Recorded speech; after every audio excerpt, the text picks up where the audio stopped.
दोस्तों, फ्लोरिडा के एक स्कूल में ज्यादातर सीनियर लड़कियां स्कूल के वॉशरूम में लिपस्टिक लगाती थी, लेकिन प्रॉब्लम ये था कि लिपस्टिक को लगाने के बाद वो अपने होठों को शीशे में दबाती थी, जिससे रोज सैकड़ों होठों के निशान शीशे पर बन जाते। सफाई कर्मी हर रात शीशे को साफ करता, लेकिन अगले दिन फिर लड़कियां शीशे पर लिप प्रिंट लगा देती। सफाई कर्मी ने परेशान होकर यह बात स्कूल के प्रिंसिपल को बताया। प्रिंसिपल ने फैसला किया कुछ करना पड़ेगा। अगले दिन प्रिंसिपल ने सभी सीनियर लड़कियों को वॉशरूम में बुलाया और कहा, देखो सफाई कर्मी इन दागों को कैसे साफ करता है। सफाई कर्मी ने पोछा लिया और टॉयलेट में डुबकी लगाई और उससे शीशे को रगड़ा। यह देखकर सभी लड़कियां हैरान हो गई और उसके बाद लड़कियों ने कभी शीशे पर अपने होठों के निशान नहीं छोड़ी।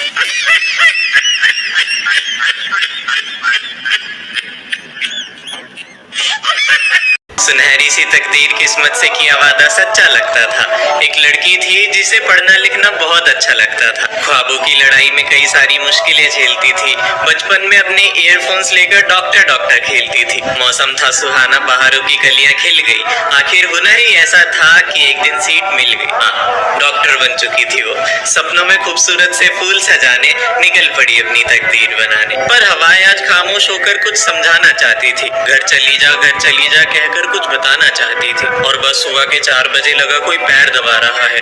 नींद गहरी थी तो लगा सपना आ रहा है, पर जब दास्ता बढ़ा तो नींद उड़ी। आंखें खुली तो सामने उसके चश्मे के शीशे उसकी आंख, और अगले ही पल उसके कपड़े फाड़ दिए। वो चीखी चिल्लाई पर लोग सुन नहीं पा रहे थे। काला पर्दा है इस सच्चाई, कई सारे राज छिपाकर किताब का वो हिस्सा ही फाड़ दिया। डॉक्टर बनने चली थी ना, लो जान से हम खामोश नहीं बैठेंगे जब तक उसे इंसाफ न मिल जाए। भेज दो सब। एक था राजा, एक थी रानी, दोनों मर गए, खत्म कहानी।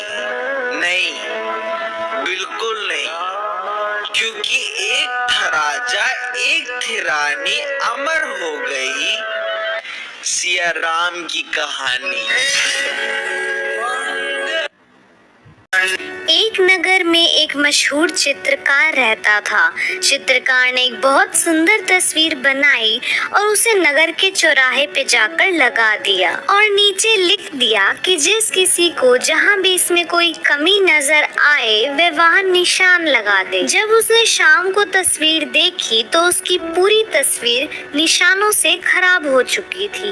यह देखकर वह बहुत दुखी हुआ। तभी उसका एक मित्र वहाँ से गुजरा। उसने उसके दुखी होने का कारण पूछा तो उसने उसे पूरी घटना बताई। उसने कहा, एक काम करो, कल दूसरी तस्वीर बनाना, उसमें लिखना तो कहीं भी कोई कमी नजर आए उसे सही कर दे। उसने अगले दिन यही किया। शाम को जब उसने अपनी तस्वीर देखी तो उसने देखा कि तस्वीर पर किसी ने कुछ नहीं किया। वह संसार की रीति समझ गया। कमी निकालना, निंदा करना, बुराई करना आसान है, लेकिन उन कमियों को दूर करना अत्यंत कठिन होता है। जिंदगी आइसक्रीम की तरह है, टेस्ट करो तो भी पिघलती है, वेस्ट करो तो भी पिघलती है। इसलिए जिंदगी को टेस्ट करना सीखो, वेस्ट।